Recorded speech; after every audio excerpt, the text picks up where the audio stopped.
আসসালামু আলাইকুম dear learners, welcome by another new video. বিজ্ঞান শিক্ষার ধারাবাহিকতায় তোমাদের জন্য অত্যন্ত একটা গুরুত্বপূর্ণ টপিক, সেটা হলো সমযোজী বন্ধন কি। এর আগের ভিডিওতে আমি দেখাইছি আয়নিক বন্ধন কিভাবে সৃষ্টি হয়। আয়নিক বন্ধনটা ছিল ধাতু এবং অধাতুর মধ্যে রাসায়নিক বিক্রিয়াকালে, আর সমযোজী বন্ধনের ভিন্নতা, এটা শুধু অধাতুর মধ্যে ঘটিত হবে।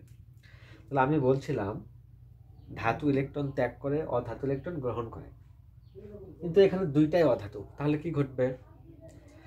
ধরো আমার কাছে 5 টাকা আছে, তোমার থেকে 5 টাকা দিলাম, দুইটা 5 টাকা একটি করে শেয়ার করলাম, 10 টাকা হলো, 10 টাকা নিয়ে আমরা ব্যবসা শুরু করলাম। এখানে তেমন দুইটা অধাতু, তাহলে কেউ কাউকে দেবেও না, কারো থেকে গ্রহণও করবে না।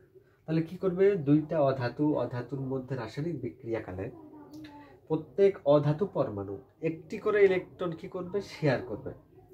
একটি করে ইলেকট্রন শেয়ারের মাধ্যমে একটা ইলেকট্রন জোড় সৃষ্টি হবে বা একটা ইলেকট্রন পেয়ার সৃষ্টি হবে। এই ইলেকট্রন জোড় শেয়ারের মাধ্যমে যে বন্ধন গঠিত হবে তাকে বলা হবে কি? সমযোজী বন্ধন। আর সমযোজী বন্ধনে গঠিত যৌগ সমূহকে বলা হয় সমযোজী যৌগ।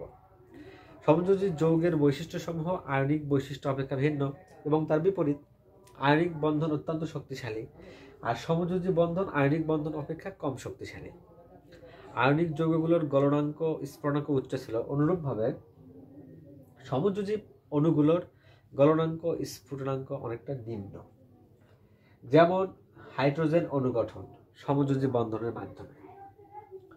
হাইড্রোজেন পারমাণবিক সংখ্যা 1, ইলেকট্রন বিন্যাস 1s1, আরেকটা হাইড্রোজেন 1s1। তাহলে প্রত্যেকের সর্বশেষ শক্তিস্তরে একটি করে ইলেকট্রনই আছে। এরা রাসায়নিক বিক্রিয়াকালে এই একটি ইলেকট্রন এও শেয়ার করবে, এও একটি ইলেকট্রন শেয়ার করবে। আমরা জানি একটা বন্ধন গঠনে ন্যূনতম 2টা ইলেকট্রনের প্রয়োজন হয়। তাহলে এর একটা শেয়ারকৃত ইলেকট্রন এবং এর শেয়ারকৃত ইলেকট্রন মিলে একটা ইলেকট্রন পেয়ার সৃষ্টি হবে। এই ইলেকট্রন জোড় মাধ্যমে গঠন হবে হাইড্রোজেন অণু।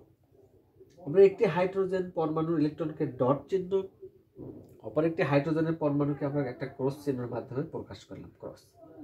তাহলে এই দুইটা পরমাণু একসাথে বিক্রিয়া করে গঠন করবে কি?